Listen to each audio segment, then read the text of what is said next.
Good evening, everybody. We'll get started. Welcome to our community meeting this evening. We want to thank everybody for coming out on this kind of cold evening to attend the meeting. And thanks, Trav. And we're having a meal here, so everybody please have thirds and seconds. There's lots of food left, so please eat up more and more. Anyway, I will just say welcome everybody and turn it over to Jenna Letty, our Executive Director, with regards to the agenda and upcoming events. Hi everybody, thanks for coming like Kathy said. So hopefully everybody got an agenda when they walked in the door and got a drawing ticket from WICO as well. But we'll just start with meeting rules of conduct. Just a reminder to everybody to be respectful as we're discussing these topics with each other and coming up with ideas and that sort of thing. So we just asked everybody's respectful at the meeting today. Under opening comments, we are on YouTube, so if anybody has questions that's watching live, if you type those in, I'll be monitoring that and then we'll address those as we go throughout the meeting. We also have notepads in the back, so if anybody wants to write their question and bring that forward as opposed to coming up and asking it, that's another option. And then I'm sure everybody knows, but just in case we do have any guests in the audience, the bathroom is out the door to the right if anybody needs to know where that is. So we'll move on to upcoming events. This weekend we have the immersion camp with KBFT. If you guys have questions, I'm sure Chaz will be happy to share anything that's going on there, but we have that this weekend. State of the Band is going to be January 23rd at Fortune Bay. We are scheduled to have a SORNA community meeting on February 4th, and that'll be at Fortune Bay as well. And the Twin Cities Urban Office will be holding their Family Day on February 8th. Any other events you guys can think of that I missed? Okay. All right, so then we'll move into the Nett River Dam project, and I'll ask Tara and Doc to come up.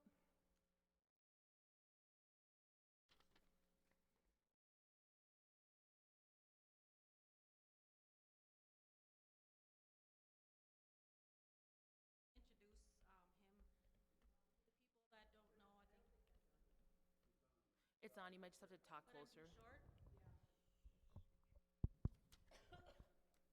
Okay, I'm just here to introduce Chris Dockholm. I don't know if I should or what, but Tara Gajek. I am the DNR director for the Bois Forte band, and Doc has been with us since 1994.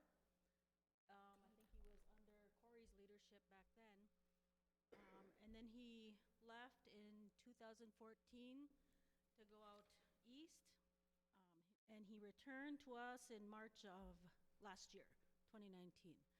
So he was only gone for a short period, and he's back, so he knows a lot about the dam, and I'll let him take over. Turn it towards the... There we go.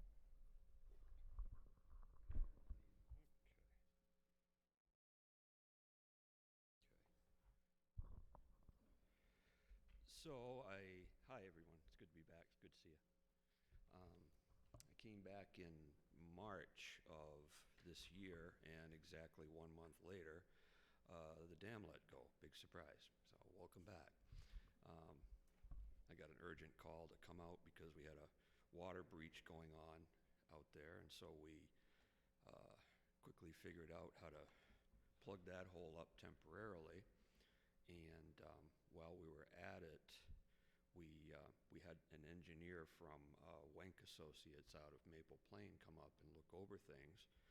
And the prognosis for the dam is, in the long term, not good. The dam is about 32 years old now, and for a dam, that's getting on in age.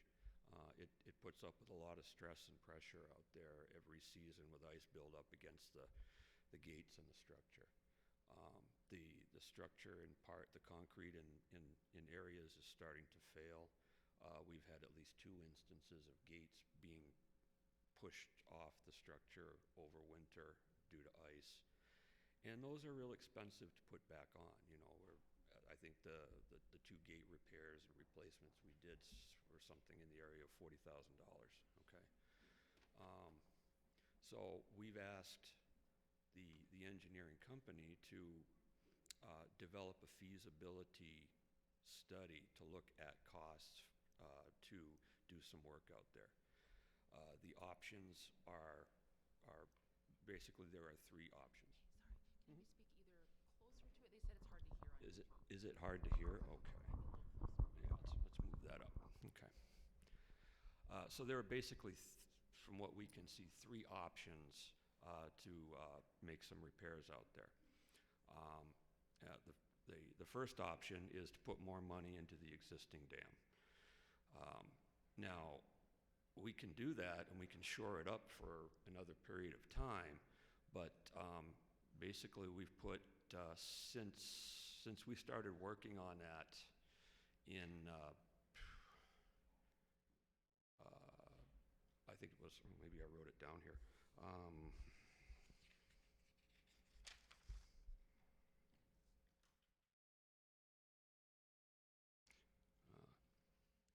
I guess since the beginning, since I've been around, and since '94, we put about $550,000 into that structure for various repairs, putting new meanders in the river, fixing the dam.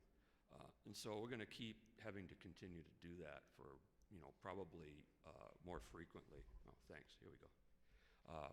As time goes on.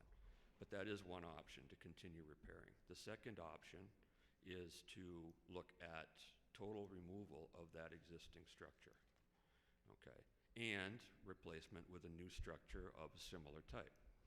And that's, you're looking in the area of, we're guessing, because we don't have the feasibility study yet, you're looking in the area of $2 to $5 million is our estimate for that. 2 to 5, right? The third option, which we think is a very interesting option, and it's a lower cost, low maintenance option, is to build something called a rock arch dam.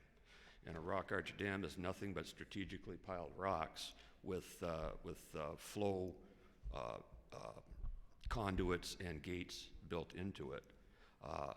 And so you would not lose any functionality of the existing dam, but you would gain a structure that has basically no moving parts and nothing to break. And once it's in place, it's easier to put a rock back in place than it is to reattach a gate that's come off. An estimate for, and we have, if anybody's interested, we have some documents that can kind of show you what a rock arch dam looks like. The rough estimate for that, for a rock arch dam that would span the entire river, replacing the existing dam with all the engineering fees and that built into it, is about $600,000 to $700,000, considerably less than $2 to $5 million. So we're exploring that option. We're waiting for our engineers to get back to us with a cost estimate for a feasibility so we can nail these costs down. And we have some options that the council is going to take a look at. There are some existing rock arch dams in the area. There's one in Cass Lake, there's one in Redby, and there's one somewhere else. He just told me this morning and I've forgotten. Anyway, they're in the area, and when weather breaks and we can look at those things, council's going to decide which ones they want to go take a look at, talk to the people who are building it and working with it, see how they function, get the lowdown on what people think of this option. So we'll move ahead in that direction. In the meantime, Sidra and I are starting to look for funding to do this. So that, in a nutshell, is what we found out there and what we're going to try to go move toward. Let me see if there are any other statistics here that I need to share with you. Oh, yeah, and the other component of this that came to our attention when we had the problems out there in the spring was that the fish ladder passage that is out there is going to have to also be replaced. Okay, and the good thing about this rock arch dam idea that we're thinking about is that it also doubles as a fish passage. Basically, it's, as I said, strategically piled rocks with a really low slope on the downstream side with pools that the animals move up into and over into the river and the lake and back and forth. So there's no concrete structure barring their way to get back and forth. And our cost estimate on that, well, the cost estimate is, as I said, for the fish ladder is the same as the dam, as the Rock Arch Dam, because they're both the same thing, and that's about $600,000 to $700,000.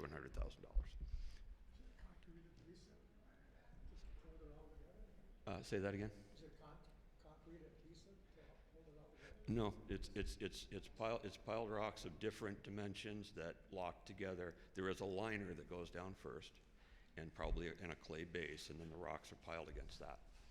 So there's no concrete. There's no. There will be one or two drain pipes that run through the rock structure with gates on either side, upstream and downstream, so you can close one and open another and clean out the pipes and that kind of thing. But very, very simple structure. Am I missing anything, Tara? Chris, oh, I'm sorry, I have a question, maybe for the audience. What kind of timeline are we looking at if nothing's done, or what will happen if nothing's done soon, or what's the urgency? The question is what's the timeline to do things and the urgency? In our estimation. This was our best guess, but we're already here, you know. Okay. All right, so our best guess to start to do things is spring or fall, early winter of 2020, or 1 year from that point. The dam, the concrete itself on the dam is wearing significantly in places. We think a fail is imminent. We don't think it's going to happen like tomorrow, but where we really do need to, and we can't really predict when it's going to happen because it really depends on weather, and it depends on ice load, and it depends on how much force is put against that structure. This year, for example, normally there's 3 or 4 feet of ice pushing against that dam because of the weather we've had so far. It's open, so we're not worried about pressure. So it all comes down to how much pressure is put on it. Thank you, Chris. You guys understand what? Was that a good explanation, or Yeah, anything more? I think that was a really good explanation from Chris regarding the dam, and the dam has been an issue for a long time. And I see in the notes here that the dams that have been put in the past, the conventional concrete dams, are being removed all over the country because they're not feasible. They don't work.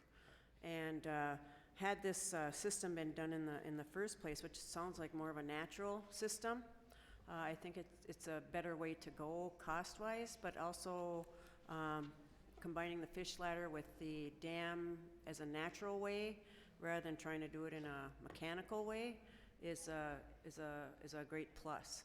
I know that we will be looking for funding, and I know you guys are looking for funding to help get this project going. And once we view other dams, existing dams, either in Cass Lake or Red Bee or wherever, and then pursuing funding issues, we'll look at that. One thing I want to mention is that when the tribes met with the state, there's some grants and stuff available through the state of Minnesota. But one thing when we mention that to the state officials and even the governor and the governor's office is that usually when the state has grants or some of their programs come out, it says who's eligible to apply. They only say cities, counties, or whatever. Tribes are never mentioned. Now, the commissioner of DNR will be here this week, and we'll be asking her for, on a side note, we'll be meeting on the wild rice stewardship, but on a side note, I believe we could pursue her about some possible funding for the dam project. So, because one of the arguments for tribes is that we are still citizens of the state of Minnesota, even though we're classified on a reservation, but we're still counted as citizens of the state, and we want to be treated as such, even when it comes down to grants and funding, because we're the same as a city too. So, but not in a sovereignty way, but in a state way. So any monies that become available for, say, counties, cities, or whatever, tribes should also be eligible for that, to apply for that funding. So that's something that we will be addressing with the commissioner for funding, so. I want to appreciate Doc and Tara for coming up and doing the presentation on the Nett River Dam project. This is huge. It's our wild rice, program. It's our food. It's our staple of our economy. We need that. We need that for our people. So this is really an important and urgent issue. So thank you very much for your information and So we're at the we need the feasibility, so Yep. we're not even near close Yep. to construction yet. no, like Tara mentioned, we're at the feasibility study portion. But we know at some point in time, we're gonna need funding. And if we can help set that path a little better for you, we'll do that. But also, you know, other ways that we can contribute to getting this project at some point to where it's actually starting. But the feasibility study is the first one, so. And during construction, we're gonna go as, little impact to the lake. Oh. So as, we're gonna pick the right time and that sort of thing, so it isn't just, open for a long time. Do you want to say that in the mic? Do you want to say that in the mic? So Oh. I don't have to That's too short. I just said to Kathy that Chris and I will be watching the project very closely to make sure that when we do get the funding available and the feasibility, that we plan all of this out really closely so there's minimal impact to the lake when we construct. Okay, good. Good, thank you very much. And again, if there's any questions, you can put them through to Jenna at YouTube, or even contact Chris and Tara if you have any other questions that might pop up after a few days from now or whatever, so. Miigwech. Oh, Corey. Can you come up, Cor?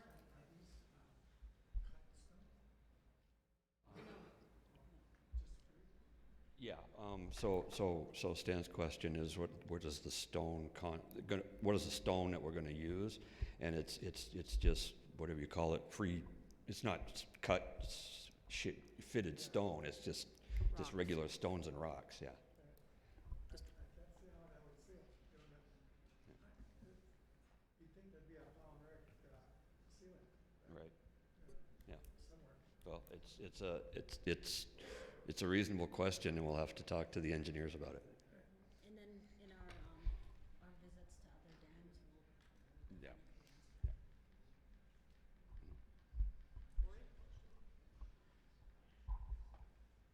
Hi, my name is Corey, and the one thing I have no doubt Doc is well aware of too, because when you put those dams in like that, they did install one at Big Rice Lake, and it pretty much done in the rice crop there.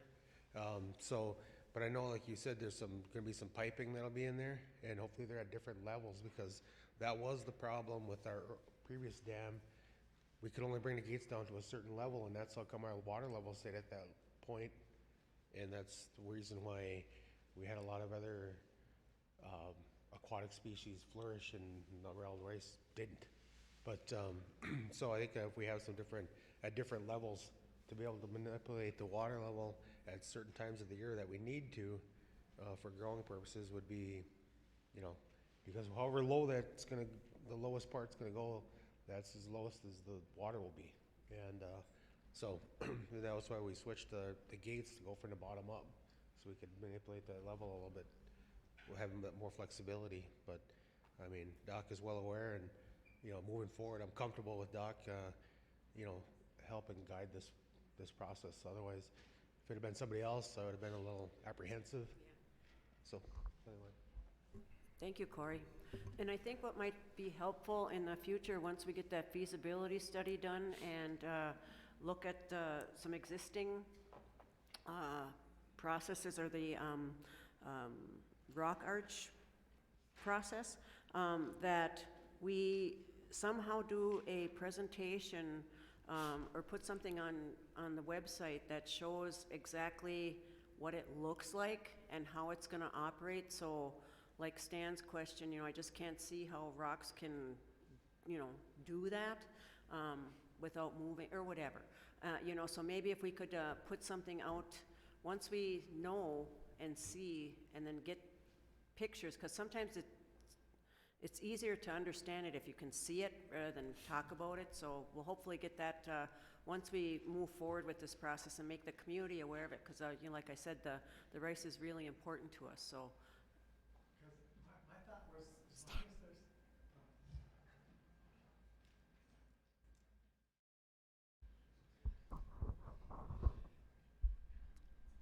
that's fine. okay, my thought was, if, as long as there's seepage, there's gonna be erosion, because rock erodes, and everybody, through the years, it takes time, but it actually does, it'll allow, I mean, without a way to actually stifle it or contain it, it's gonna be, at some point, in my thinking, it'll be a sieve.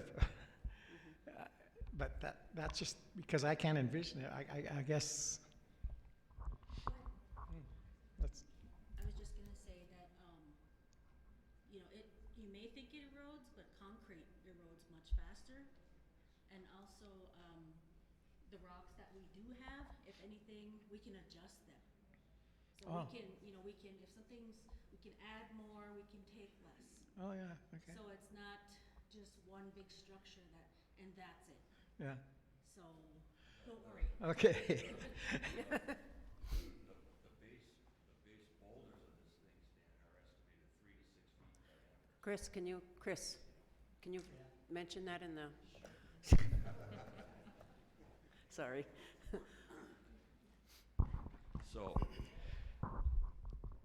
So there's a couple of things, and again, we need to get the engineer's opinion on it, because I'm not an engineer, but I do know that the base, the boulders that make up the base of this thing are 3 to 6 feet diameter, and it's gonna take an awful lot of flow to push those around.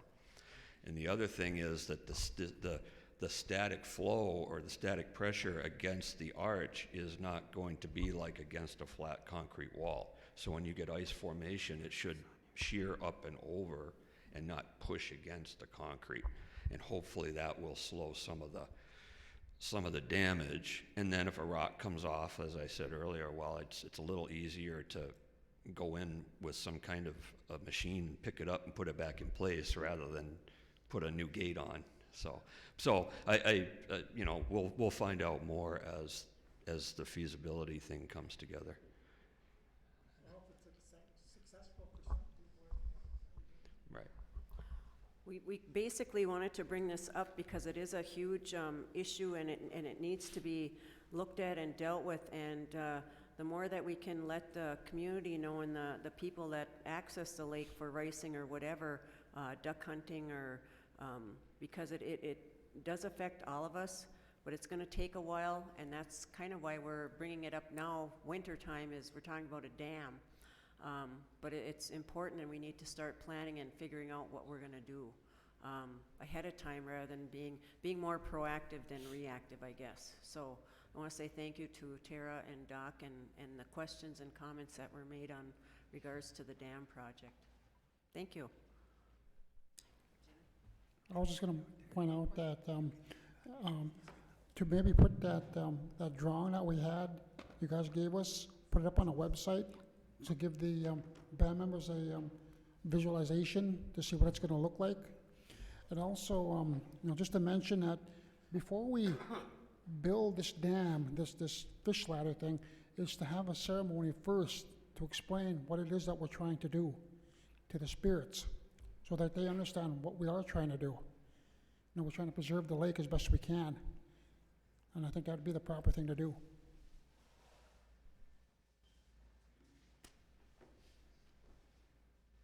Okay. Next, I'm going to add to the agenda, we have a guest here, and Sidra here, who's our liaison for the 2020 census. So we're going to ask these two ladies to come up.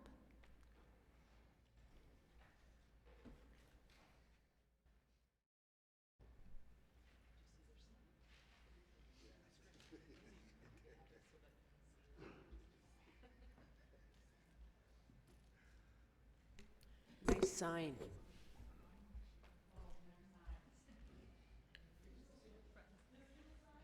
Yep, we can see it. So this is probably the most awkward. How do we stand? Yeah. Sideways or backwards? I would or- say you can address the crowd, I think, Sidra. Okay. All right. So I have here our guest is Sarah Priest. She is the Regional Partnership Specialist with the U.S. Census Bureau. And I'm going to go ahead and let Sarah kind of explain a little bit of how the census is going to be kind of presented here on our reservation and in our community. And then I'll kind of take over and discuss some of our opportunities that we have that are special to us. Okay, so here's Sarah. Thanks, Sidra. It's a pleasure to be here on your land. I appreciate the wonderful meal that I had. And on my journey here, coming from Red Lake, I had the wonderful fortune of seeing two, I think they were young moose on the road. It was quite phenomenal. So the 2020 census has been my pleasure to work for the Bureau since the summer of 2018, and we have been gearing up like mad. So the big push right now is two things. We are working with tribes to form complete count committees, and Bois Forte has done so, and Sidra has taken the helm and done some wonderful things. And within that, the big push is to get tribal members to apply for census jobs. So right in front of us online is the sign, 2020census.gov/jobs is the big push. So one reason why we have a big push now to get folks to apply is that we have a great need early on. So Bois Forte was offered the selection of how to do the count, the type of enumeration, and the Tribal Council maybe like a year and a half ago, decided update leave is the operation, the type of enumeration that will happen here on the reservation. So what that means is that census workers hired by the government, hopefully you all in the room and listening online and watching later, will be working for us and going door to door to every single dwelling upon the reservation and taking the government equipment that you will be issued, using GPS technology, pinpointing the location, updating the address in our master address file, and then going to the door, knocking, ringing the bell. If you get an answer, asking an important question.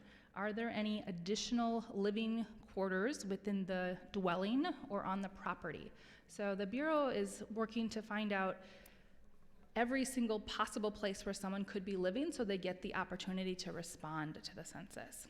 So we update the address and we leave behind that census form for the appropriate number of dwellings on the property. So that will take place this coming March, so right around the corner. So again, we need local people hired by the Bureau to do this important job of getting the notice out that it's census time, that it's safe, it's trusted and important, and it's time to do it. And here is your information.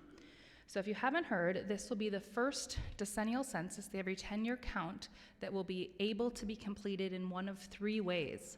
So brand new will be an opportunity to fill out the census online, using your computer or smartphone or tablet. The second option will be to complete the census via the telephone. You can phone it in.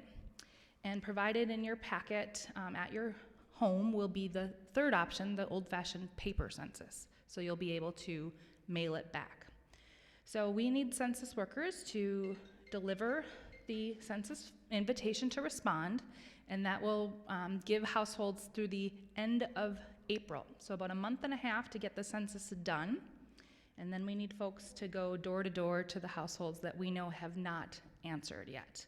So we want a 100% count, make sure that everyone here gets the opportunity to respond and counts. So the Complete Count Committee has designed a series really of opportunities, applicant day events, where we will have some census staff on site to be able to support and help people with the application, which is online, or answer any questions. So I'll let Sidra talk more about that. Anything else you wanted me to talk about? I don't think so. You're going to talk about all the job benefits, like the increase in the wage and Okay, great. So, I want to give all that good news. okay, great. So if you have any other questions, I'm happy to answer them. And again, thanks for allowing me to be here. Look forward to working with you all. Yeah, so Sarah mentioned the Complete Count Committee. So before I give all of the information about the census jobs, I do want to talk about the Complete Count Committee. And if there are any of you within the community who are interested in joining us on that, you are more than welcome. What the committee consists of is basically coming up with different ideas and different ways to get education out to the community members, to the children. We're doing outreach activities to get just education pieces out about the census, to get education out about the census jobs, just kind of everything census. I joked at the last meeting that I was gonna get us all like big giant orange census nerd pins so that we all are identifiable, so that when people out in the community have any questions about it, they can just, know who to ask. So maybe they won't say nerd, but I think they probably will. But I think it's really important that we have people that look like us and within our community be the ones that are knocking on each other's doors and saying, hey, somebody's, is there anyone here? Who all is living here? How many living quarters do you have? Because if you've got some stranger coming knocking on your door and asking you questions, you're probably going to be like, why are you asking me these questions? Who are you going to tell? Why do I need to give this information? So that's why I think that our Complete Count Committee really needs to get that information out and get our own people hired for the Census Bureau. So with that, we are having several hiring events throughout the next 2 months. We're having January is just jam-packed with them, and into February. Before I give you those dates, though, I do want to tell you that because the Census Bureau is so ready to ramp up their efforts in getting all of their census workers together, they have almost doubled the wages, $14 to $24 an hour here in St. Louis County. So, yep, it used to be $14 an hour to work for the census. Now it's $24 an hour, starting. Okay, so the hours are flexible. You get paid weekly. You also get paid reimbursed mileage at 58 cents a mile. Okay, the hours typically, when I say flexible, typically when you need to be doing census work is usually when people are home. So that's typically in the late afternoon and even weekends sometimes. So it is really a real nice time for those of us who are working to have a kind of a little bit of a side job. Okay? So I really want to encourage you to take some information, and I'm going to be giving it to you anyway. So let me give you some hours, some dates, of the upcoming hiring events. We're going to be doing them in Nett Lake, in Vermillion, at the Duluth Urban Office, and at the Minneapolis Urban Office. There's going to be 3 separate events at each place, and the hours are going to be scattered so that we're going to try to reach all different people. Tomorrow, 10 to 2 at the Vermillion Social Center. Thursday, January 16th, noon to 5 in Duluth at the Urban Office. Friday, January 17th, noon to 5 in Minneapolis at the Urban Office. Monday, January 27th, noon to 5, Nett Lake. And these are all held at the same place, Nett Lake Government Center, Vermillion Social Center, Duluth Urban Office, Minneapolis Urban Office. So Monday, January 27th, noon to 5, Nett Lake. Tuesday, January 28th, 9 to 1, Vermillion. Wednesday, January 29th, 9 to 2, Duluth. Thursday, January 30th, 10 to 2, Minneapolis. Wednesday, February 19th, 4 to 7, Duluth. Thursday, February 20th, 4 to 7, Minneapolis. Tuesday, February 25th, 4 to 7, Nett Lake. Wednesday, February 26th, 4 to 7, Vermillion.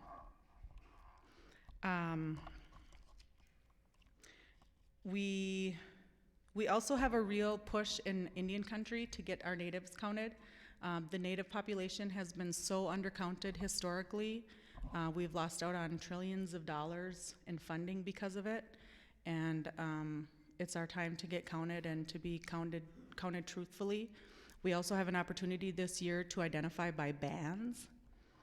We can identify as up to 6 bands, I think. But it will be, we want to identify as one tribe, one race, one tribe. So we're really gonna be pushing to identify as, Native American and Bois Forte. Okay? Some more education is gonna be coming out. Please take a look at and join our Facebook page. It's Bois Forte Band of Chippewa 2020 Census. There's going to be education and information on there, little video snippets, all kinds of information there. I think that's pretty much all I have. Any questions? Feel free to email me, call me, whatever. Okay? Yes, Tara just asked if all of these dates and everything will be on the website, and the answer is yes. Yep, I will be forwarding. In fact, I just put it out on All Bois Forte, but I will also be forwarding this to Louise to have her put it on the website. Yep. Okay. Thank you. And I'll be passing out some swag too here. Okay? Thank you. Thank you. We did get another event brought up, so the Midwinter Powwow will be February 7th, 8th, and 9th. Details will be coming on a flyer that will be ready to go out Friday, January 10th. So the Midwinter Powwow, February 7th, 8th, and 9th. So next, we are going to discuss language and culture revitalization, and I will turn it over to Shane. Bonjour. One of the things that my Auntie Karen, she's always been pushing for the language and for the tribe or the tribal council to be proactive when it comes to the language and the culture. And, taking what she's been telling us, is that myself, we need to look at pursuing grants. And one of the things that I would like to see us do is put it out there for a comment, but is to create some positions, an apprentice program. Basically meaning paying somebody to learn the language, to learn the teachings. Maybe work like a full year, if you will. And at the same time, documenting when I go talk to an elder, when to gather the medicines, when to pick it, how to pick it, what goes with it, what time of the year can you pick it, and start documenting this stuff to preserve it.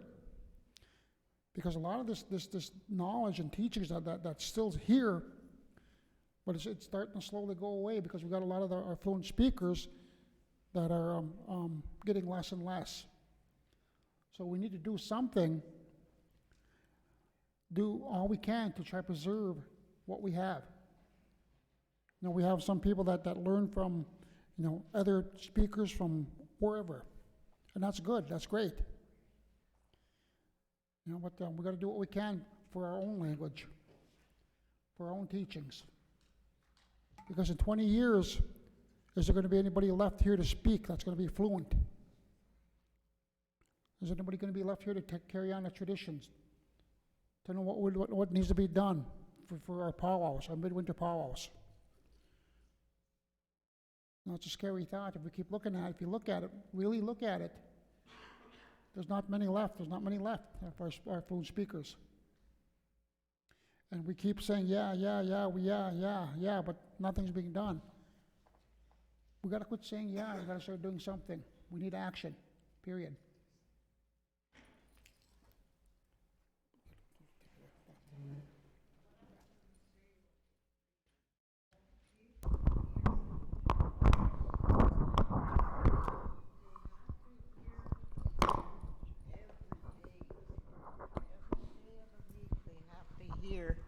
They have to hear at least a few words spoken.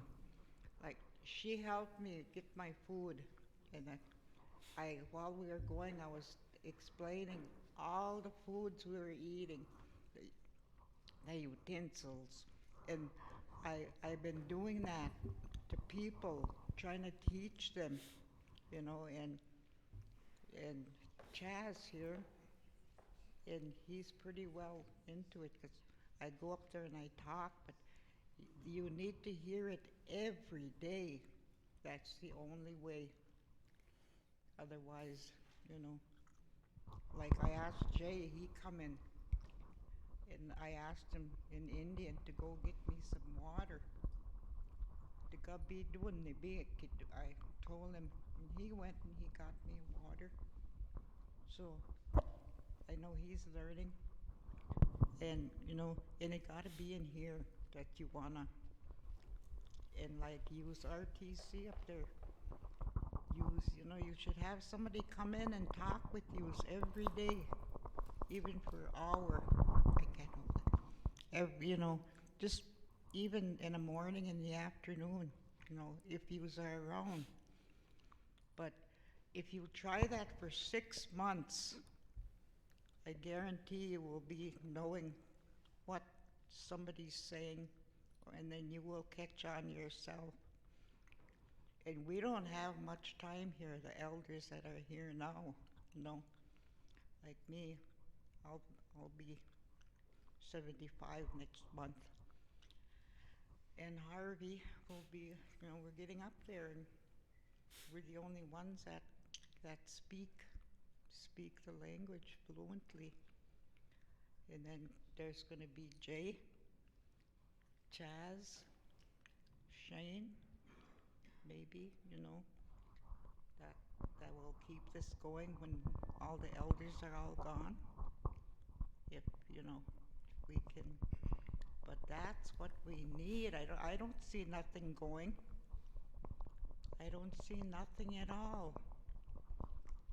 Like, somebody should be doing the Indian prayer instead of a moment of silence. We got people here that can do that, you know, and we're going backwards in our language and culture. That's all I can say. Miigwech. Miigwech, Karen.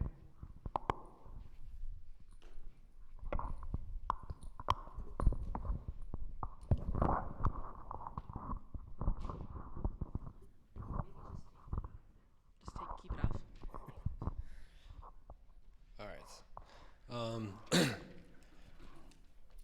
I'm Jalen for people that are watching on YouTube, Jalen Strong. I guess I was kind of hired to kind of start something with the language and the culture, and I wanted to do that, I guess, and I still have the intention of doing that. I've just kind of got held up with a couple of other, unforeseen activities that I need to kind of take care of, I guess. But one thing that once we actually hire on somebody else to kind of help me out with a gift shop at the Heritage Center, I should be able to start doing more with the language, mainly using the MIAC funds that we have for this year. So what I had in mind was a group master apprentice program. Part of that kind of comes from, I guess, talking with some of the people in accounting. It seems like we have to have something different than what we've done before, or something different than what KBFT has been doing in the past couple of years. And as far as I know, a master apprentice program kind of works, whereas like Chaz has had language tables, and apparently I can't use that idea. So going with the master apprentice program, the way it's going to work is we're going to have 1 to 2 first language speakers kind of rotating in and out. I'm trying to find a good day. I'd like to do Wednesdays because it seems that's like when the kids get off earliest, probably around like 5 or 6. It would be free for anybody to show up. I'm hoping for at least like a core group of 3 to 4 people, to be honest. But we'll have 2 first language speakers coming in. regardless of who they are. They're just going to come in. They'll get stipends for coming in weekly, but it'll be maybe like a 2-hour class where it's just the language. I realized coming back up here that a lot of people want to learn in immersion. If that's the case, we can go full immersion for 2 hours. It's not going to be super hard sentences, so don't feel intimidated to show up. But it's just going to be like what Karen just said. We're going to be hearing the language. We're going to be actually using the language. We're going to be learning things that are like applicable to what today is. Activities are. So, if we want to learn how to cook, there's a difference between boiling something and cooking it on the stovetop. There's a difference between cooking something in an oven versus just baking it. They're different, they're different words, they're different, their way you use them is different. I kind of bring up eating as one of them. One of the things that I like to talk about, I guess. Everyone up here everyone knows wiesen in, right? But you can't really wiesen in anything. Like if you're gonna eat a deer, you're gonna amo something. So that amo is actually eating something animate. Whereas mijin is eating something inanimate. So I'll say if you're eating bread, that's amo. But then you go over and you start eating deer meat, specifically deer meat, then you have to mijin that. You can't wiesen anything. So when people say wiesen in, they're just saying eat it. But if someone says something else, there's different meanings to things. So I think that's kind of one of the things that's going to be happening here. And then going off of what Shane was saying, part of this Master Apprentice program is to have some things that are online available for people that maybe aren't able to come in to the class or aren't able to drive to a first language speaker's house in their free time. They can just like look it up online. And so what we're going to do with that is it's going to take probably 6 or 7 hours a week, just for me, I guess, technically, to go to these first language speakers, like right to their house so they don't have to go anywhere, and then actually have these discussions and record them, and then upload them onto like a general area on some sort of website to provide that information to somebody. So it could be covering things like what you're saying, picking berries or what time of the year to do this, or just general information that is important for traditional knowledge. So we're gonna have that available, and then we'll be working with KBF. Hopefully I find a way to be able to work with KBFT to kind of put that out there more, maybe updating the Bois Forte language app so that it has more than just words on there. It's got a couple of sentences, which is nice. So I think we can add a lot more sentences on there and hopefully get just more dialogues coming up. So that's what I had planned, I guess, for this upcoming year. It's just kind of finding out the smaller details. I think that, with that, with having these classes, that's great. Then also look at creating a curriculum and put it down on a CD along with a pamphlet or something. So that someone goes to these classes, like my Auntie Karen said, you need to hear it, continually to hear it in order to learn it. So when somebody goes away from that class, they can play the CD at home or maybe when they're driving in a car. I do believe it's Mille Lacs. They're working with Rosetta Stone, that language system, to do theirs, to preserve their language. So their band members will be able to learn their language. And maybe we could use KBFT. They have the system up there to record, edit. If we could sit down and say, let's create a curriculum. Simple phrases to say. Simple greetings. simple questions with responses. And start putting that down, and basically, at the same time, would be preserving our language as best we can. Just my thought. Yeah, that's what I meant when I said like we're gonna hopefully be able to put something on a central location. So we'd put it on like KBFT's website, maybe have a separate page for that, and then people can play that, off their phones. I think most people have an aux cord or have Bluetooth in their car to play the songs and stuff, so they could just go right off of KBFT's website and then just play it off from there, and they can have those dialogues like that. Because I think in order to actually learn the language, you have to use it in a sentence and have useful ways to say it. Like, you're not going to learn anything if you don't have a need to say that.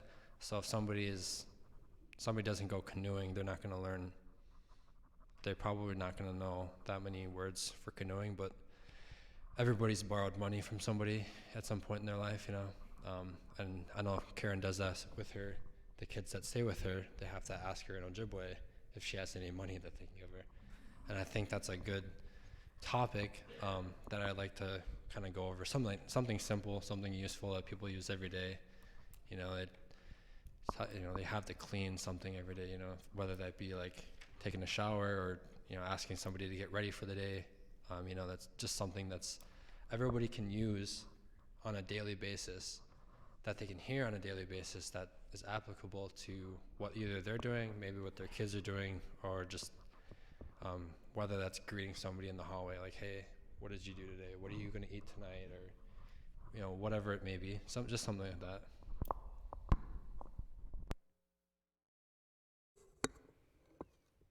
Okay, great, thank you, Jalen. I know that MIAC, when he mentioned the funding, that's the Minnesota Indian Affairs Council, and there was special monies that came through for language revitalization through the legislature. So I know that the bands are working with their projects with the Minnesota Indian Affairs Council to get those projects up and going. So good job, Jalen, and great comments, Shane.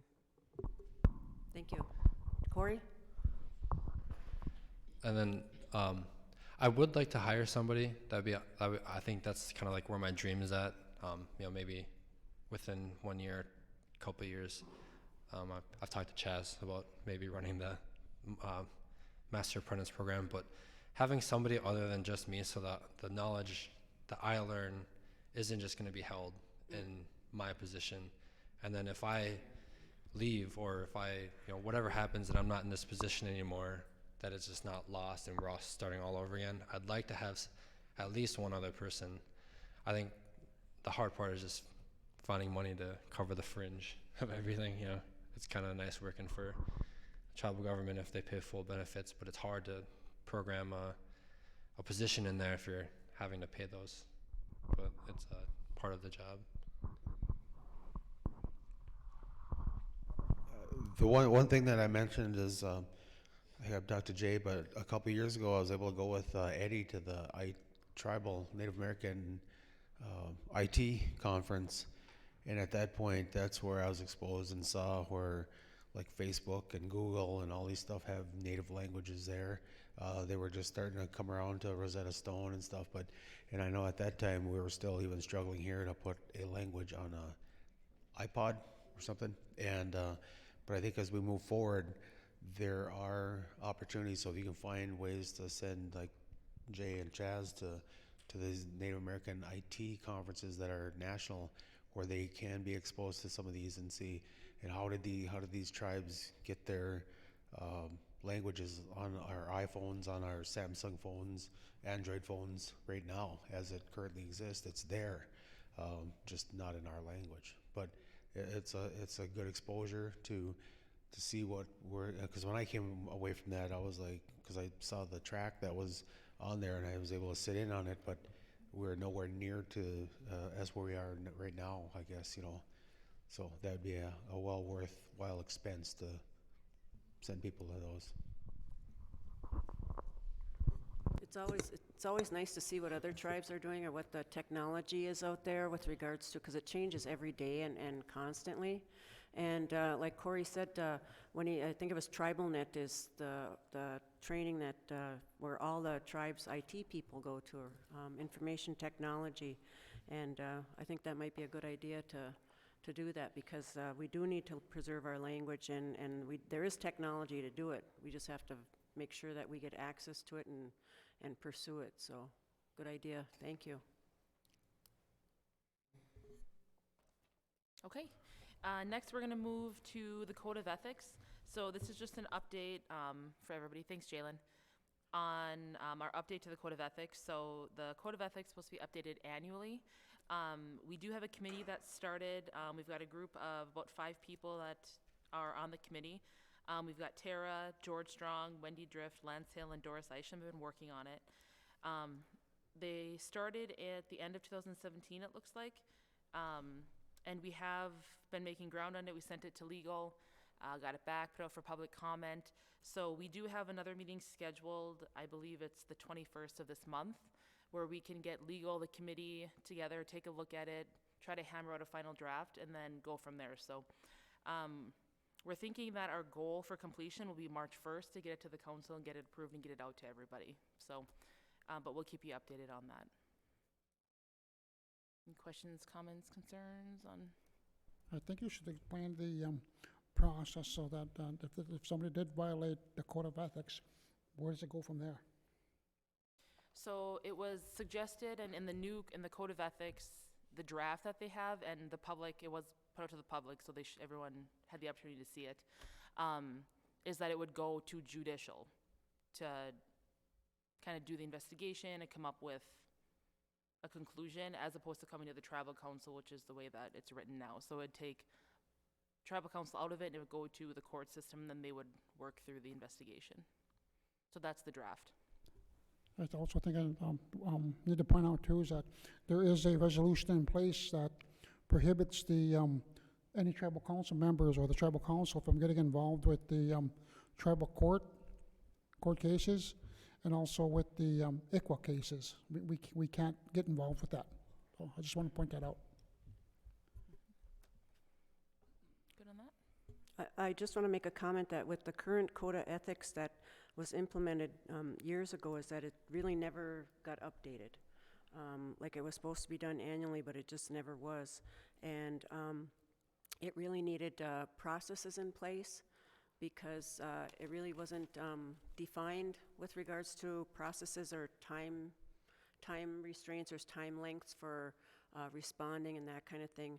I think some of the problems that we ran into with previous councils or with regards to previous Code of Ethics violations is that the council is actually the one that was making the decision if it was a Code of Ethics violation, when it was on some of the council members themselves.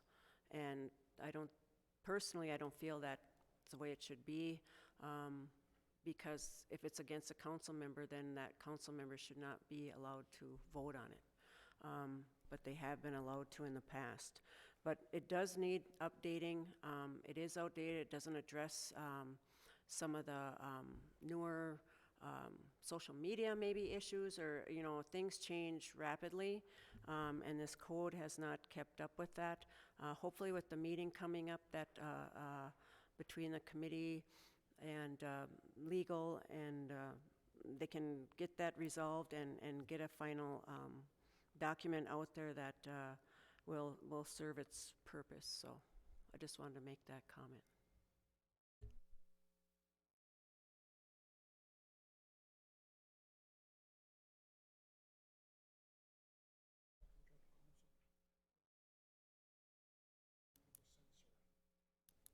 Oh, do a censure if it's a council member. Yeah, that would have to be council action. Yep. Okay. Oops. Oh.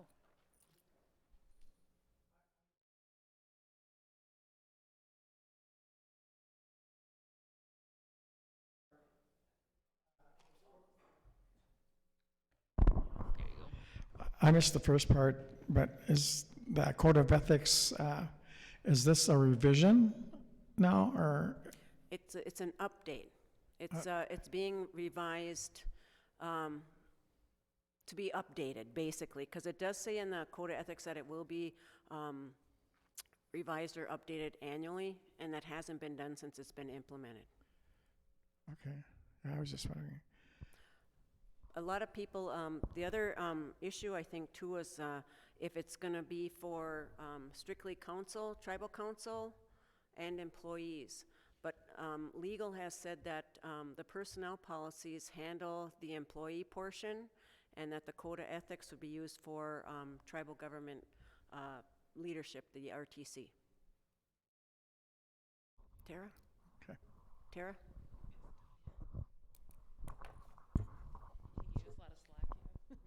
Okay, I just wanted to know that, well, we'll probably hash this out at our meeting, but we want to make sure the committee people, I think I speak for maybe all of us, all 5 of us, that we want to make sure that the portion that was put out for comment, when we update that, when we get it perfect the way it is, because that isn't what we wanted to put out there. When we get that and revise it, that another comment period will go out, because the one that was put forward was not what we wanted. Yeah, once I think the final draft is done, it will go out for public comment.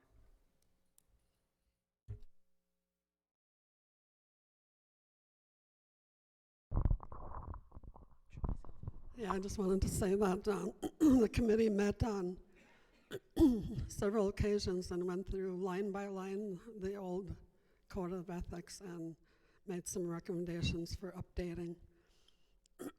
And so then it was sent to legal counsel, and when it came back, we were all very surprised that it came back illegal, looking like a court tribal code, or it was a legal document, and it's nothing at all that the committee had recommended. And so we asked for another meeting with the legal counsel to discuss that and go over it. And I think it's all the committee members have the same feeling that this isn't what we put together.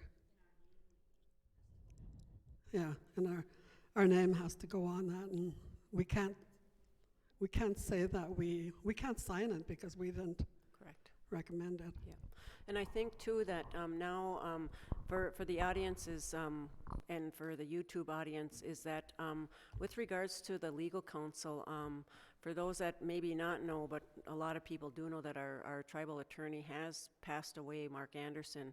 So we'll be meeting with, I'm not sure if is it Reed LeBeau is filling in or taking over as our tribal attorney. And so we'll be meeting with a new tribal attorney at that time. So maybe some new look at it will be better than what was done in the past. So hopefully that can get resolved and then posted for public comment.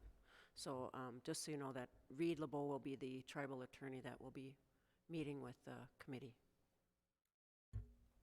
So I think that one thing is that, just to be clear on it, is that should a violation of Code of Ethics go to the court will come basically render its findings, and let's say they come back and if the court says yes, they beyond a reasonable doubt that they violated the Code of Ethics, so then it'll come back to the tribal council for action per the Constitution, correct?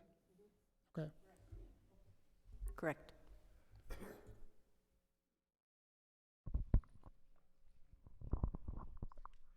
Okay, when all this is said and done, where will the final decision come from then? From the tribal council, or will that come from a public forum? It will come from the, well, first of all, once the final document is done, Stan, then it will be posted for public comment, and then that's when anybody can make a comment and write it in. It'll have who to contact for your comments. Those comments will then be taken and I believe brought back to the committee for their review. If they want to make some changes or recommend some changes or have some issues regarding wording or whatever, that would go back to the committee for their review. Then once that's done, I'm not sure if we'd have to post it again, But then, if the committee is good with it, then it will come to the council for final approval. It won't be a public decision. It'll be the tribal council? Right. Oh. The public will have their input with the public comment period of the document. So if they don't like parts of it or disagree with something or think something else could be done in place of whatever they put in there, then they can make comments on that and then they can bring it back to the committee. Okay. So we want the public to be involved and not the tribal government. It's a public document.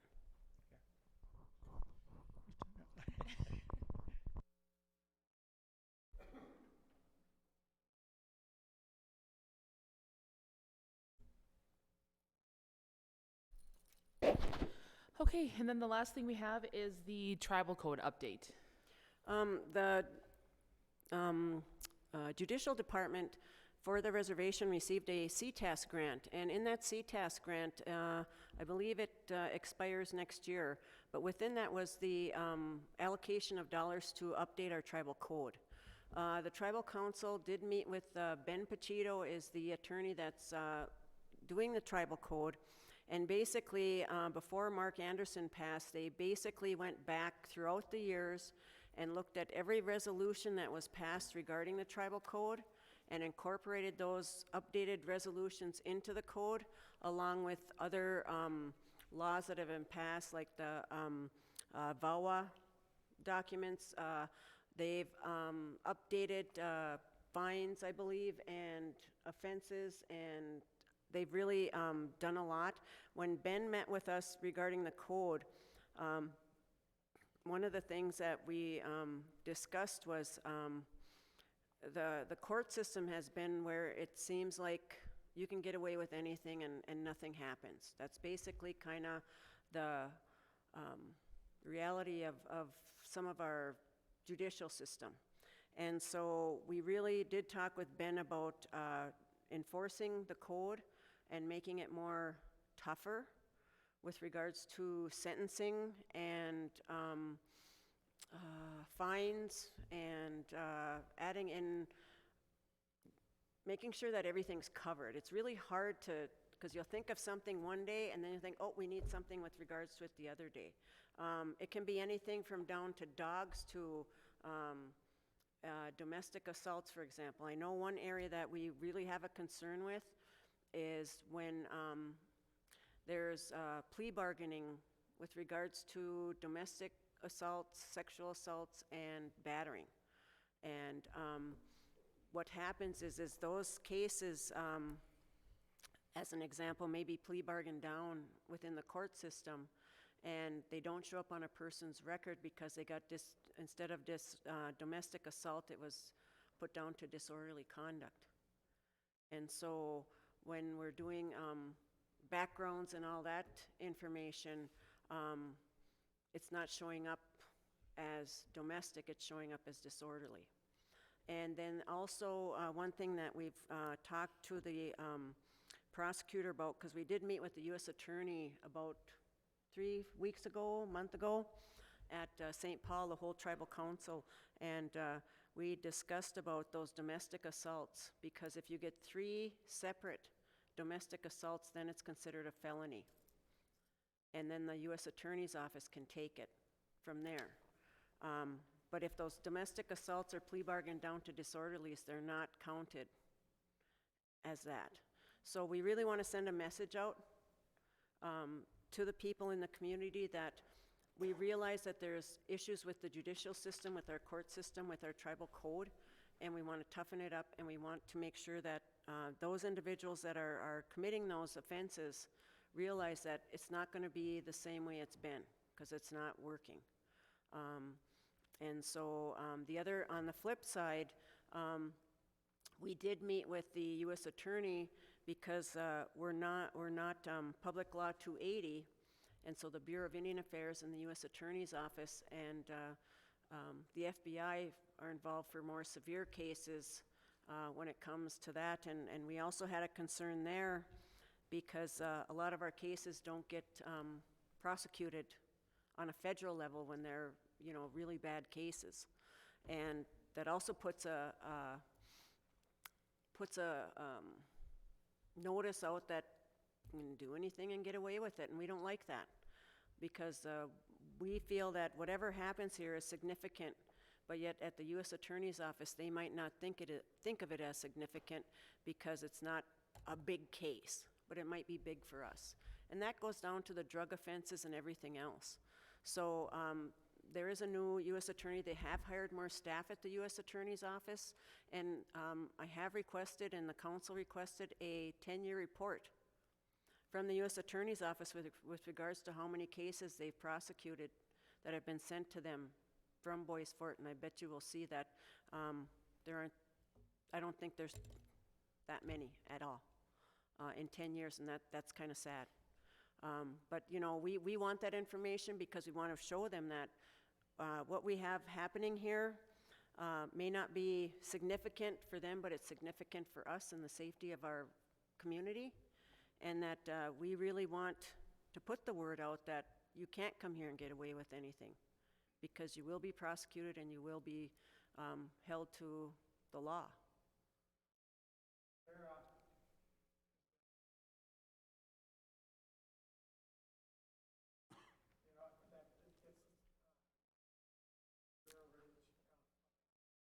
Stan had asked if there was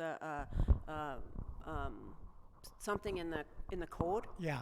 With regards to repeat offenses and severity and stuff. Yes.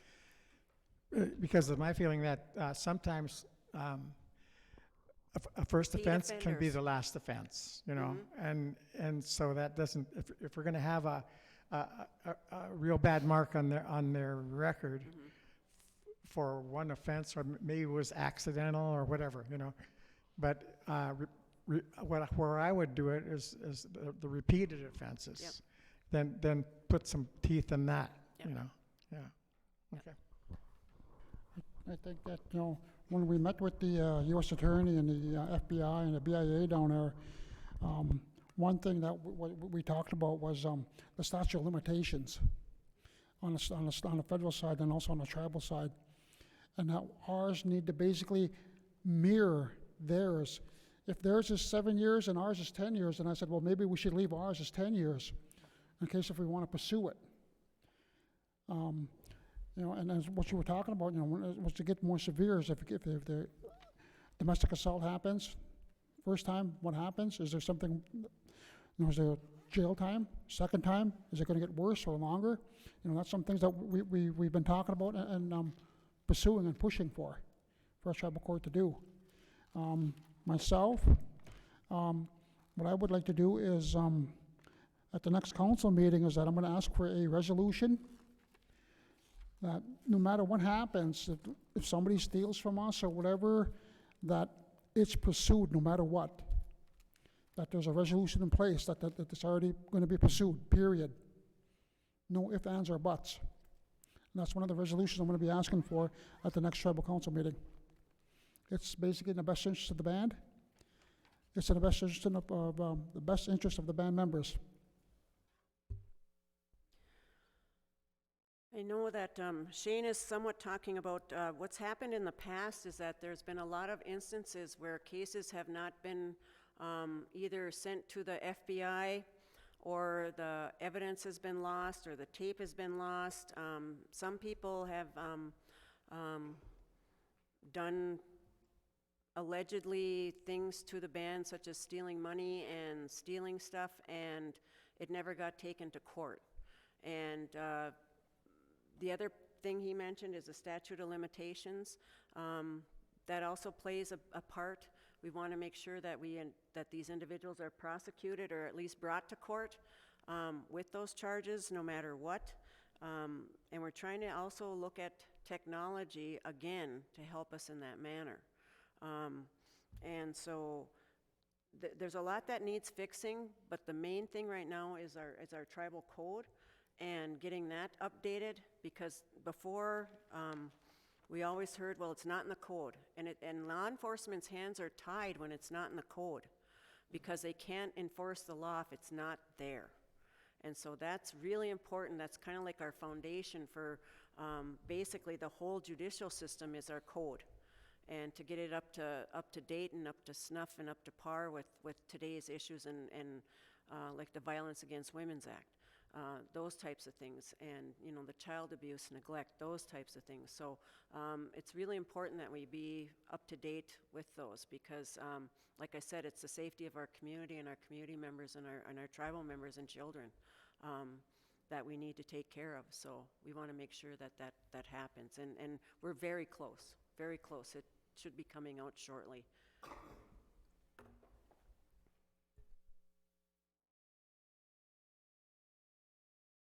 Okay, that's all that the council has on their agenda, so we'll open it up to the community if anybody wants to come up and if they have any questions, comments, concerns.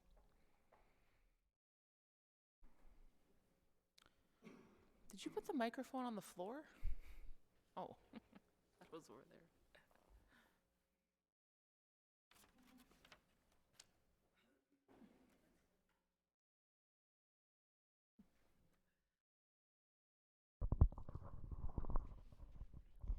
Good evening. I wanted to thank you for having this meeting. I think it's really good to, have meetings and listen to your band members. But one of the things that I wanted to bring to your attention is, since I left employment at Bois Forte, I kind of knew this before I left employment, but now I really know. The communication, to your band members is poor, very poor. I'm gonna give you a few examples. So, and I don't wanna blame staff. I don't wanna, say it's this person's fault, that person's fault. It's just some examples for you, some real life examples that I'm sure I'm not the only one that has experienced it. So the first thing is your website. That thing is terrible. Mm-hmm. You have an elder listed on there that passed away back in April. There's employees listed on there that no longer work here. I just mentioned that. There's important positions not listed on there, so you can't, contact them by email. One of them is your probation officer, which seems to me to be a pretty important position. I looked at the calendar of events, and there's no information on there. There's none. Even the meeting this evening isn't listed on there. State of the band, is a pretty big event coming up that's not listed on there.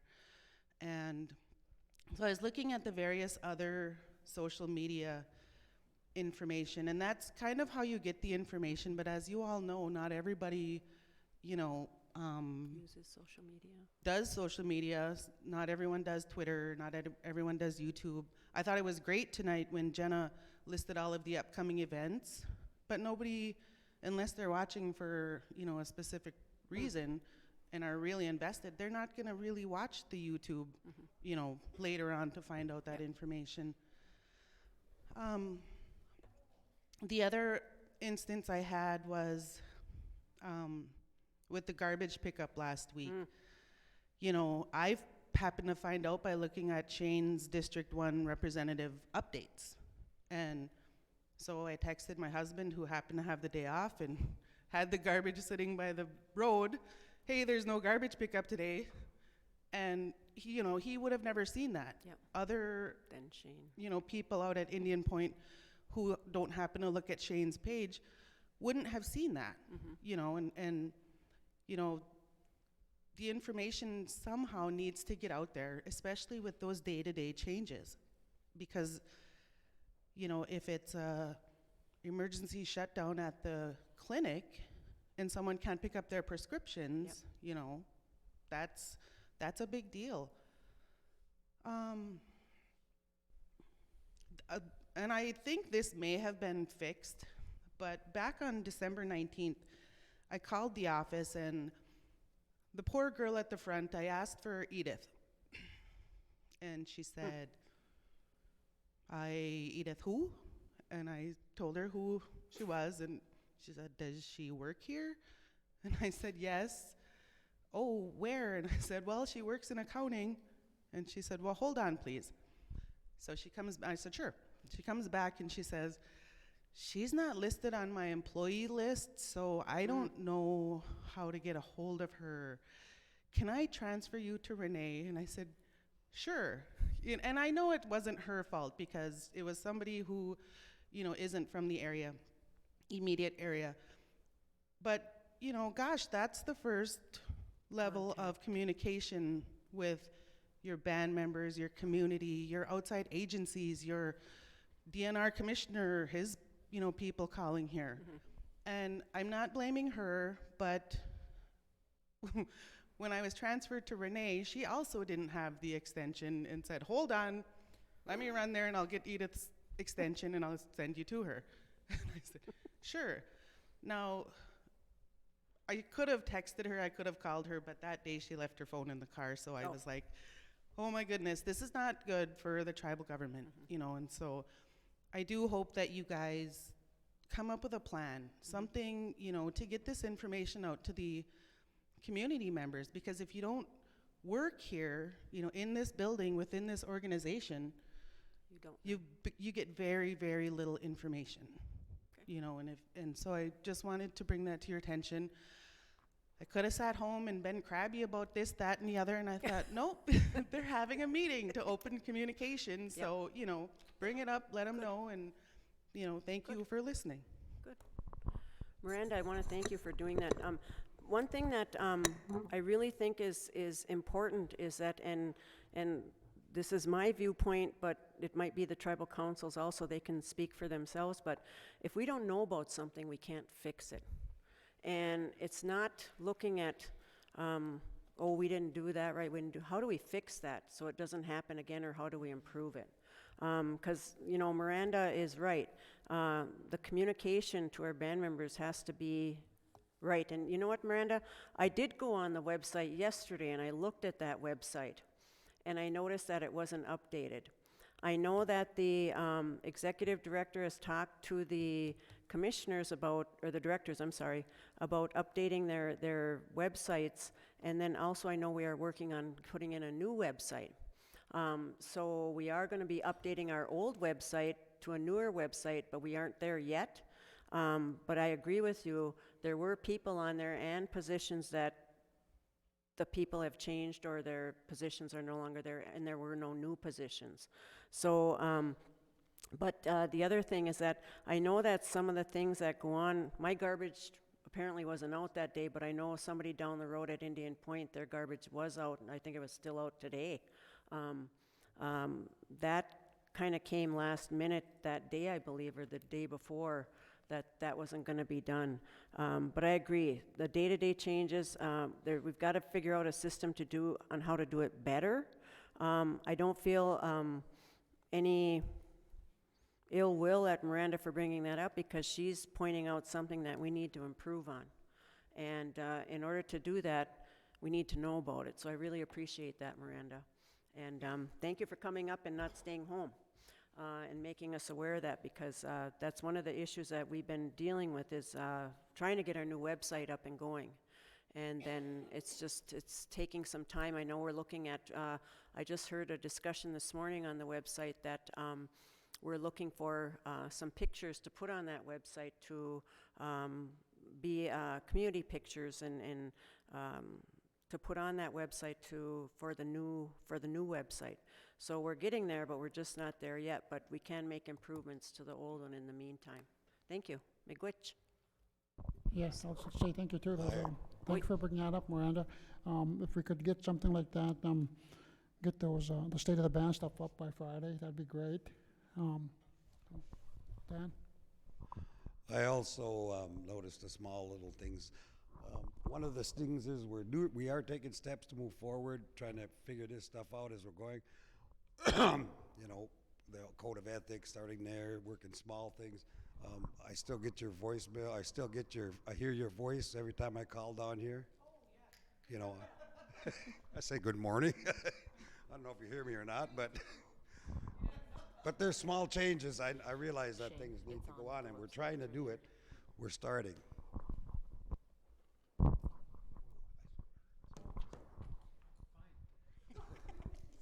Hi, I'm Tracy Dagan, and I'm part of the Bois Forte, Minnesota Constitution Reform Committee. Another thing we want is more communication with our band members. We got the booklet out back there, and it has the list of all the current members. We are looking for more members to join us to help do our Constitution. The Minnesota Chippewa Tribe is at the name of it. You got to show up and put your input in it. We need a lot of input on it. Thank you. Miigwech. Thank you, Tracy. Thank you, sir.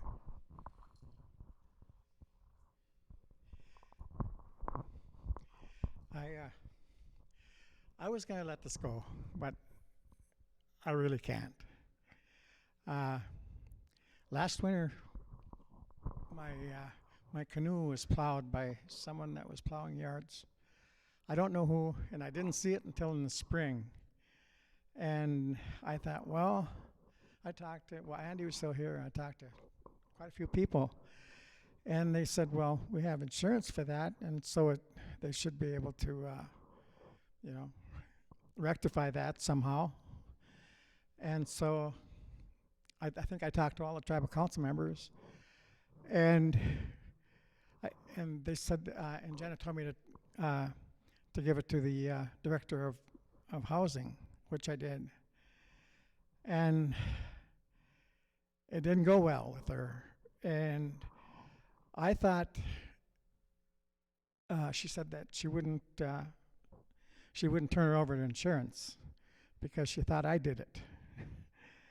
I don't go wrecking my own canoe. But it was obvious that it was hit by a snowplow. And so I wrote a grievance, and that was turned down by all the tribal council members. And I'm going to be 74 in 2 months. And so I didn't get to race until the last third of the season. And it hurt my feelings really bad. And I thought that being an elder and with health issues, that I would have got a little bit more consideration, because you have insurance to rectify that, and it wasn't done. And so it kind of ruined my year. And I came home to help in 2001. I came home to help. I'm an inventor. And I came home to help, and I've never been accepted. Or I've tried to go in partnerships and different ways, and you all know that. And now I'm done.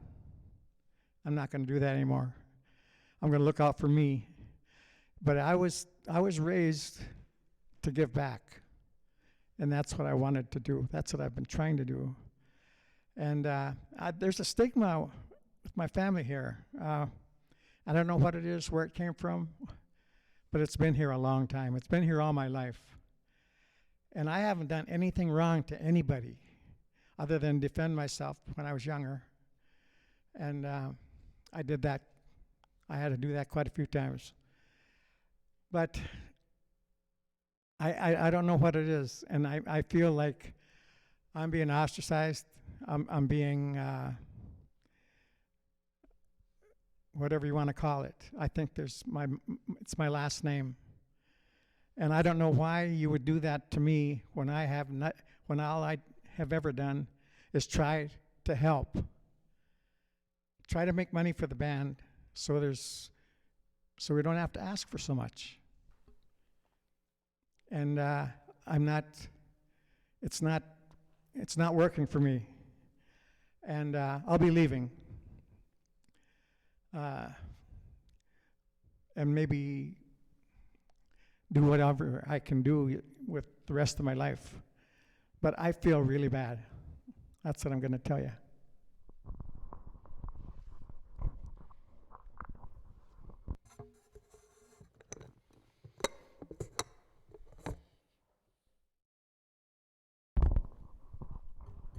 Any questions? It kind of pertains to the tribal code. Kind of a two-part question, I guess. What are you gonna do about the drug problem around here? Me as a recovering addict, it's bad. There's a lot of, like you're talking about the courts. I've been going to court and stuff. I got my cases taken care of, but I watched, 6, 7, 8 time repeat offenders that don't show up for court, get the warrant on them, come in, and judge says, okay, we're gonna let you go. Do the same thing over and over again, and drugs keep coming in and everything, and I see it across kitty corner from right where I live and everything. And I'm strong-willed, and I'm doing good and everything. I got 2 years in now. But there's a lot of them, that's what the problem is around here. They're not gonna recover, and the lack of police presence is nil. They'll come in, they'll make one lap around town, they'll head out. The only one that sticks around and tries to pursue things is Corey King. And it's really bad. We had a break-in last year by people that were high on meth and that. We got statements and everything, names, people who had them, person that gave them a ride to sell that, the speaker of Andrew's son was, he gave the statement. He said he didn't know what was going on. He said, that's a speaker, $400 speaker. We had a cop visit once. I called the captain, and I'm probably going to get pulled over a couple times now after this by speaking out, but I don't care. It's this problem. I told him where the guy, this kid was one of the ones that broke in. His name was given on the statement, and he said, "Oh well, we'll go talk to him." Talk to him. The statement says those are the ones that had the stolen goods. They were the ones that broke in. So there's a big wide range, and this also has to do with what Shane and we're talking about, this language and culture. Well, the drugs and that affects everything that happens around here. That's why some don't do it. They'd rather, it's so easy for them to get high. When I was doing meth, I was never afraid. I've talked to police officers while I was high on meth. They didn't, nothing. You could sell it on the street up here. Now, a lot of states have upped their punishments for certain drugs, hard drugs and everything like that. Are you guys allowed to do that in the tribal code or something like that? Or they've gone, housing has gone without any criminal court case, have gone and went and tested these houses for meth. Now, they can do that without any kind of criminal charge. There's something must be in the tribal code that would allow law enforcement to go after these without having their hands tied, it's a wide range of stuff. But the main thing is, Pete Drift was a captain. There was always police present there, always patrolling. There's always somebody here. I don't even know if we have a police officer that lives in town even anymore, do we? Up here? No. Not in the Nett Lake Village. That used to be mandatory when Pete was here. It's getting really bad. I don't know if you guys aren't out and about and don't see it, but I see it every day. I get up at 4 o'clock. I'm working on a siding job now, but before that, at the Wilderness, I got up at 2 in the morning, get ready to start work at 5, and I watch them walking by the house back and forth. I know what they're doing at 2, 3 in the morning. But nothing's ever being done by the police, nothing, I know I don't know if this is one of the subjects you brought up, but it kind of pertains to the tribal code and safety of the reservation. It affects everything. People lost their way, that's why they don't do the language and everything. They're out, there's drugs and everything, and it's getting widespread. I just kind of like to know what you guys are planning on doing about it, stepping in. I think something has to be, you have to intervene seriously, because it's starting to affect a lot. People are dropping off, can't keep jobs, everything like this. They got good jobs up there at the siding job. You've seen the names and the numbers that are dropping off out there because of drugs. And then they go to treatment. Nobody can quit on their own on meth, I'll tell you that for a fact. I don't know of anybody that can do that, if that stuff, meth, cocaine, that they're lying to you if they're there. But they go to treatment, then they drop out, they go to the court, they give a court excuse, and the court is just relaxed. I've talked to 2 police officers who said they don't even feel like arresting anybody no more. Because the courts just let them go. And you guys, are you all, and you're talking about the tribal code and everything, are you guys going to really get tough on that stuff too? Yep. It's a wide range of cooperation. That's going to be police presence, patrolling, get up here, have the response time shorter. The court's got to start handing down punishments and everything. Community's gotta get more involved, everybody. Yep. I've called in a few times like that. 3 hours later, police officers showed up. When we go up to the base, one night we go up to the gamblers, 4 of them standing there. What is that? Nobody from the bay called and had a rowdy person. They're just standing there. That's something I'd like to see change here. I'm not a band member, but my daughter and my 2 grandkids are so I believe I have a right to question this and stuff, so. Sure you do. I think something ought to be done really seriously bad, so. Willie, I want to thank you for that. That's one issue that we haven't talked about that's really severe here at Bois Forte, not just Bois Forte, but all over, whether it be on Indian country or in Virginia. We know that the drugs are bad. The tribal code will address the drug issue. Right now, there's nothing even in there with regards to prescription drugs. So the code will be updated and more severe with regards to that. And once that's done, then the law enforcement can do it. One thing that we did talk about is getting an investigator. We did talk with the U.S. Attorney's Office because we know that once a case happens or once charges are filed or the report's done, is there an investigator that can help with that? And right now there isn't. And so that's one of the things that we were talking about with the U.S. Attorney's Office, if there's some way that we can hire an investigator that once the charges are filed or that, like, say that report's made on that theft that happened at your place, that investigator will then take that case and go and talk to whoever or, you know, get the documents, because right now it's up to law enforcement to do that. Yes, police officers are supposed to live here, and right now we have hired a female police officer, tribal officer, that will be housed in Nett Lake. Right now her backgrounds just got done, and she can't get into the academy, I believe, till this summer. So what we're going to be requesting, we do meet every Monday morning with the chief of police regarding situations that happened over the weekend or that week or whatever, and other issues. So one of the things that we wanted to recommend, and I believe Lieutenant Rodriguez wanted to recommend, is that this tribal police officer do ride-alongs, learn the community, and learn who's going to be, just learn about the people and some of the calls they go on and that type of stuff. So we don't want that officer sitting at a desk. We don't want that officer sitting at home waiting to start until after the academy. We want them to do the ride-along so they see the community and learn about the people and know the people. So we will be having a officer housed in Nett Lake, and it will be a female tribal officer. Hopefully that will happen sooner. Backgrounds just came back, I think, maybe last week or the week before that. I'm not sure, but it just recently happened, because the backgrounds do take a while with the Bureau of Indian Affairs, but they're done. So that officer will hopefully be starting.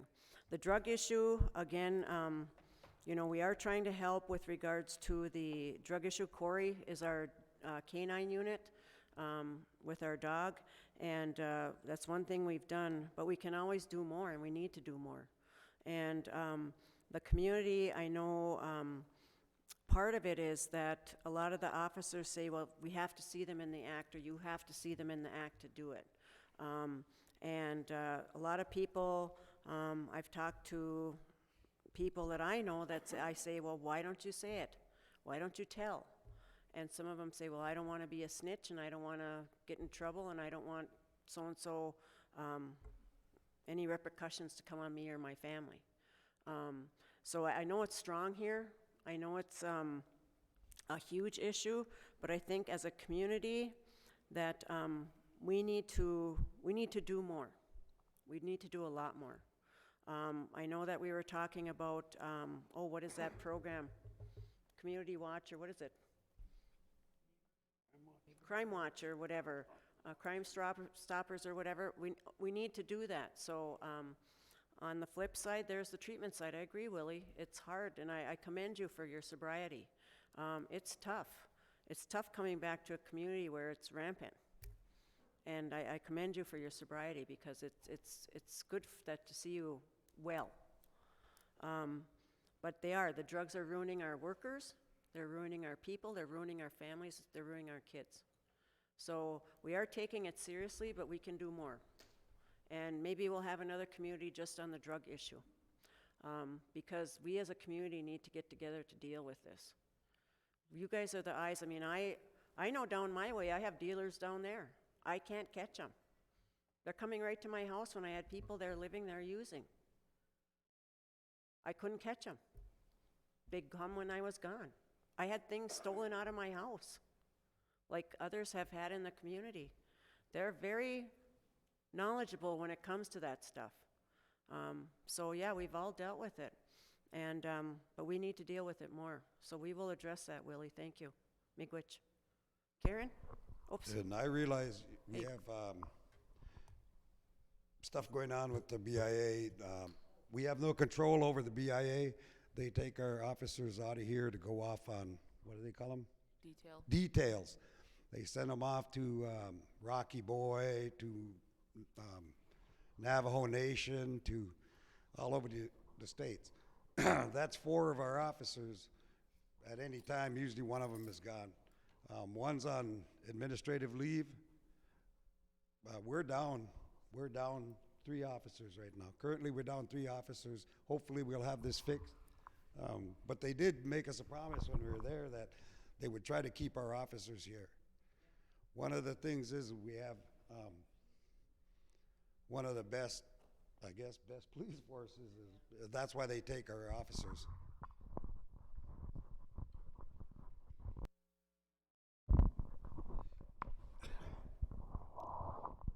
Who is your chief of police up here?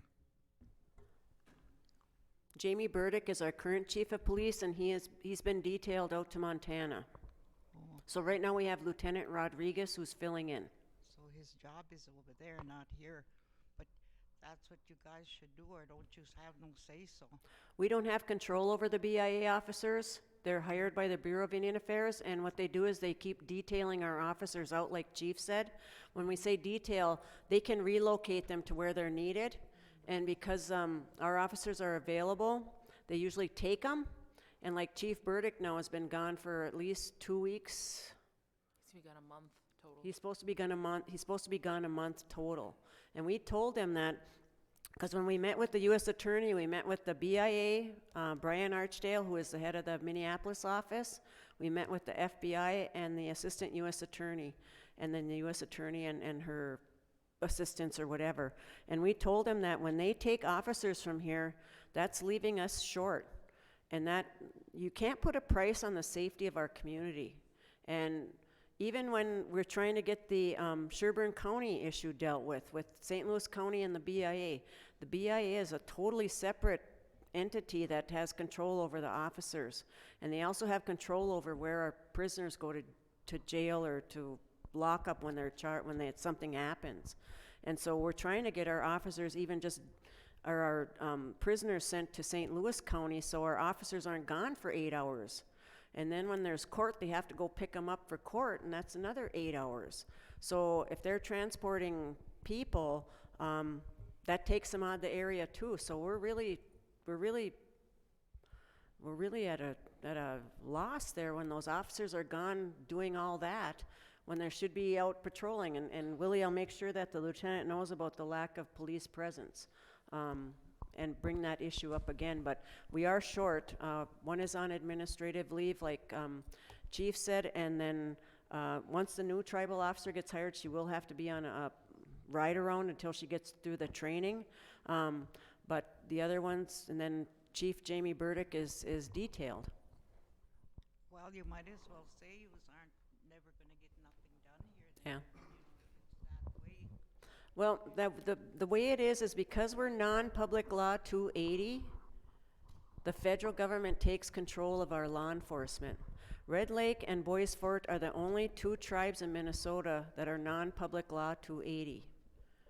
When we say public law 280, basically Leech Lake, Mille Lacs, the rest of them, they have the jurisdiction of the state. They can come on their reservation. The state can't come on our reservation unless they're invited to come here, because we are not public law 280. If the tribe, to get that would take a lot of work to get if the people wanted to go with the state system, but then you would have the county coming in here, doing their law enforcement. And I know in the past, a lot of people didn't want that. They can come if they're invited, but other tribes deal with the county and their tribal officers, and they deal with the county state system. We go by federal. What would it take for the BIA to hear us out and to not take our officers and to, understand that we need to keep our officers and to keep that ratio here? I think Brian Archdale is the, and we also met with his boss when we were at his boss just happened to fly in that day, so we met with him that afternoon. And I think, Chief, you were with us, right? Me, Chief, and Jenna. And he flew in later that afternoon, and I would say letters to him, and we can get the addresses out on the website, and to the people, and also to Brian Archdale. Okay. The regional Minneapolis area, BIA. I think that we as a community need to do that and, write those letters and do a letter writing campaign. We'll give you their email if you want to email them. Yeah. We'll get that information out too, because it is important for us. And, they did say they aren't going to detail them as much now, but one officer's been on administrative leave for I don't know how long. And it's like, whatever, and no offense here to the BIA, but whatever they do takes a long time, a really long time. Yep. And it shouldn't be that long, because it just shouldn't. Yeah, the female officer's background has been going on for almost 2.5 months, 3 months. No, way longer than that. Longer than that. Longer than that. It's been a long time. She's been, We hired her a long time she's ago. completed training and everything to be a police officer, but but she still has to go through the background for the BIA, and then she has to go after that. Then she's got 6 weeks, 12 weeks, 12 weeks of training over in New Mexico. So I mean, it's a process. It is a process. Kathy, didn't we also talk about our DNR officers? Didn't we also talk about the DNR?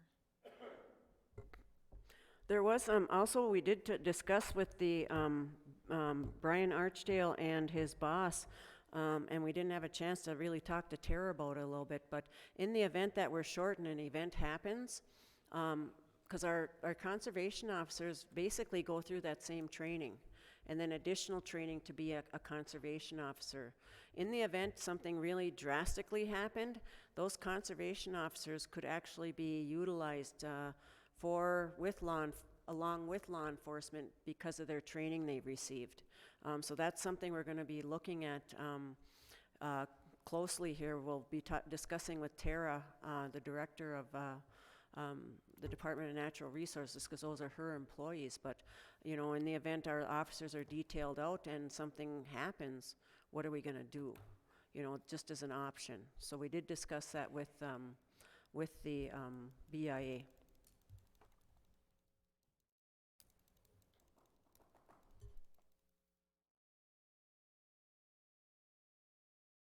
Tara.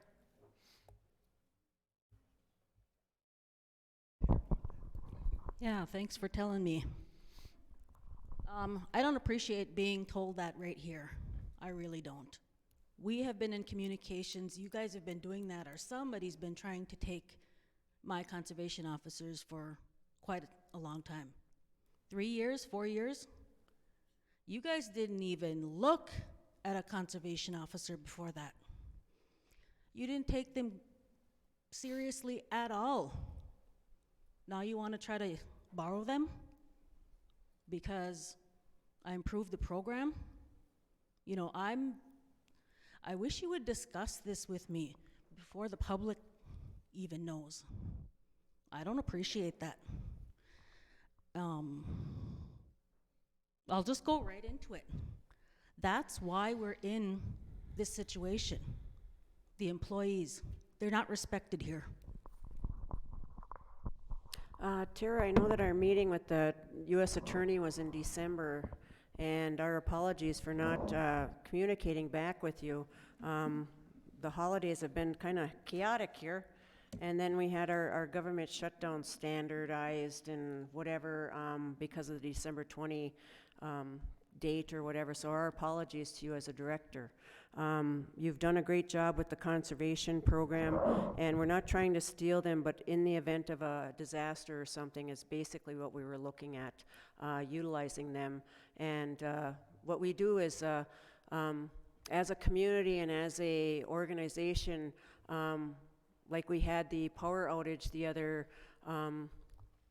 a couple weeks ago or so up here in Nett Lake, we like to come together as a team and utilize that, and that's basically all how we meant that, not to take anybody away from you, but in the event that they're needed in a severe case or something where our officers aren't available, it's not like they'd be utilized all the time, but like a disaster, those types of things.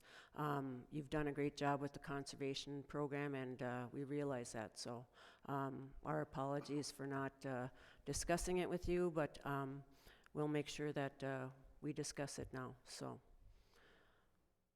any other questions or comments? I guess they're going to do a drawing. Wickle?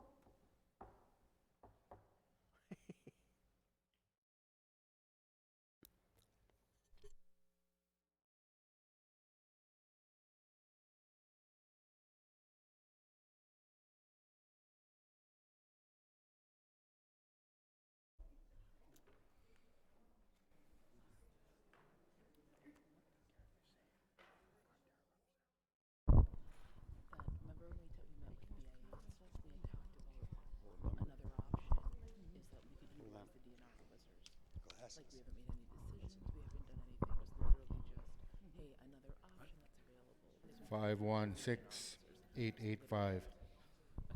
516-885. No. Yes, exactly. Come on up and grab something.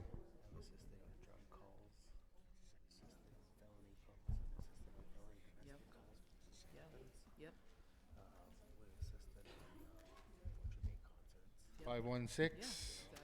516-868.